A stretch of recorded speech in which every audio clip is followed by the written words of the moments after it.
फखर ने अनहोनी को होनी कर दिया। पाकिस्तान ने न्यूजीलैंड को शिकस्त दे दी। डकवर्थ लुइस मेथड के तहत पाकिस्तान फातेह करार। कीवीज ने 402 रन का हदफ दिया। पाकिस्तान ने एक खिलाड़ी के नुकसान पर 200 रन बनाए। बारिश के बायस मैच 2 बार रोकना पड़ा। रन रेट बेहतर होने के बायस पाकिस्तान फातेह करार। फाइनल 4 में जाने के इम्कानात अभी तक बरकरार।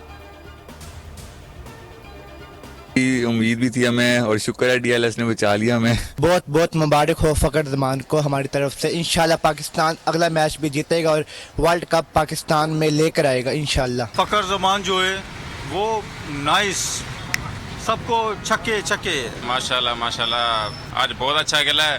आगे भी इंशाल्लाह उम्मीद है फखर जमान से कुछ ऐसा करके दिखाए और बाबर भी आज माशाल्लाह फॉर्म पे दे। फखर जमान ने आउट हुए बगैर 126 रन बनाकर नाकिदीन के मुंह बंद कर दिए। चंद मैचेस की बुरी कारकर्दगी पर उनको हदफे तनकीद बनाने वाले मुंह छुपाने पर मजबूर। इमामुल हक की जगह लेने वाले ओपनर ने टीम में अपनी वापसी को मुकम्मल तौर पर दुरुस्त साबित कर दिखाया।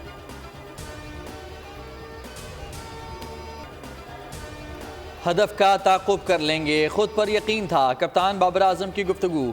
प्लेयर ऑफ द मैच फखर जमान ने कहा कि पाकिस्तान के लिए अब हर मैच डू और डाई है। पीसीबी की इंतजामी कमेटी को तोसी मिल गई। हुकूमत ने 3 माह की तोसी दे दी। नोटिफिकेशन जारी। हुकूमती समरी में कमेटी के इख्तियारात महदूद होने का खुसूसी हवाला। रोजमर्रा के अमूर निपटाएगी, किसी तैनाती का इख्तियार नहीं होगा।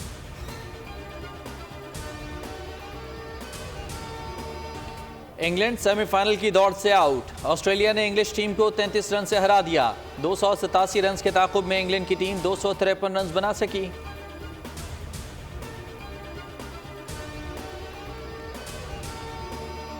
इलेक्शन कमीशन ने सदर के खत का जवाब नहीं दिया। सदर ममलकत ने आर्टिकल 186 के तहत अदालत से रजू नहीं किया। सुप्रीम कोर्ट ने इलेक्शन केस का हुक्मनामा जारी कर दिया। चीफ जस्टिस ने रिमार्क्स दिए, आइन पर अमल करना ऑप्शन नहीं, जिम्मेदारी है।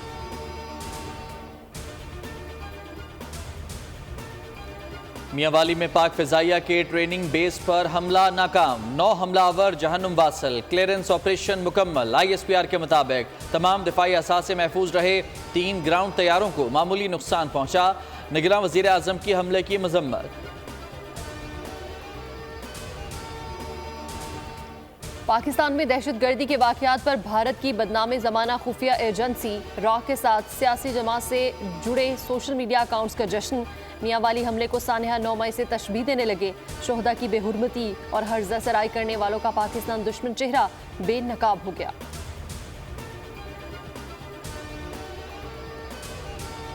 साइफर केस में जमानत की अपील। सुप्रीम कोर्ट में चेयरमैन PTI की दरखास्त को नंबर लग गया। आइंदा हफ्ते समात का इम्कान। 190 मिलियन पाउंड स्केल में जमानत बहाली की अपील समात के लिए मुकर्रर। इस्लामाबाद हाई कोर्ट के चीफ जस्टिस आमिर फारूक और जस्टिस तारिक महमूद जहांगीरी 7 नवंबर को समात करेंगे। सानहा 9 मई मुकदमात में एजाज चौधरी, मियां महमूद रशीद समेत दीगर मुल्ज़मान का ट्रायल शुरू। 15 नवंबर को तलब।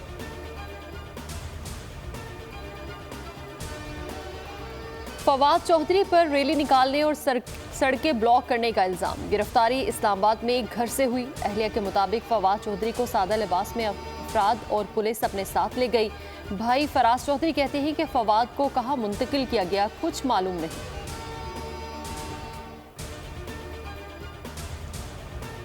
कराची में MQM पाकिस्तान का जलसा। फारूक सत्तार ने कहा, कराची अरबों रुपए का टैक्स देता है लेकिन तरक्याती फंड नहीं मिलते। मुस्तफ़ा कमाल बोले, कराची दुनिया के बदतरीन शहरों में शुमार होता है, हमारे दौर में बेहतरीन शहरों में शुमार होता था। हमास लीडर इस्माइल हानिया के घर पर ड्रोन हमला। 2 बेटों के मौजूद होने की इतलात। गजा पर बमबारी का 29वां रोज। सेहूनी फोर्सेस ने अस्पताल और स्कूल्स को निशाना बनाया। शहादतें 9488 हो गईं, 25,000 जख्मी।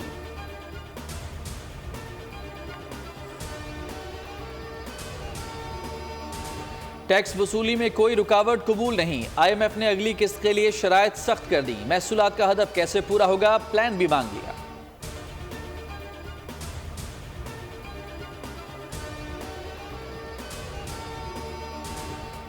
भारत में अक़लियतों के खिलाफ बदतरीन क्रैकडाउन। FATF कवानीन की खुली खिलाफ वर्जी। एमनेस्टी इंटरनेशनल ने मोदी सरकार के चेहरे को बेनकाब कर दिया। भारतीय हुकूमत के खिलाफ एहतजाजी मुजाहरा, जालिमाना कार्रवाइयाँ रोकने का मुतालबा।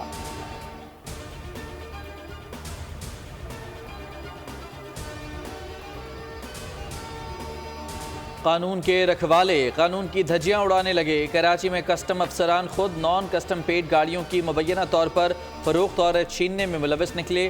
तफसीली रिपोर्ट बुलेटिन का हिस्सा।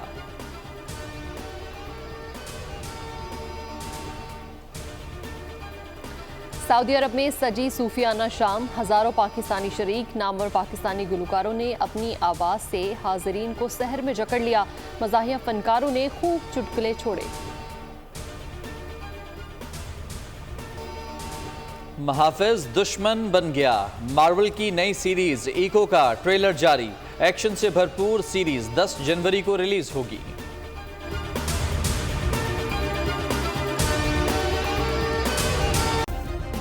सब्सक्राइब करें और बेल दबाएं ताकि कोई खबर रह न जाए।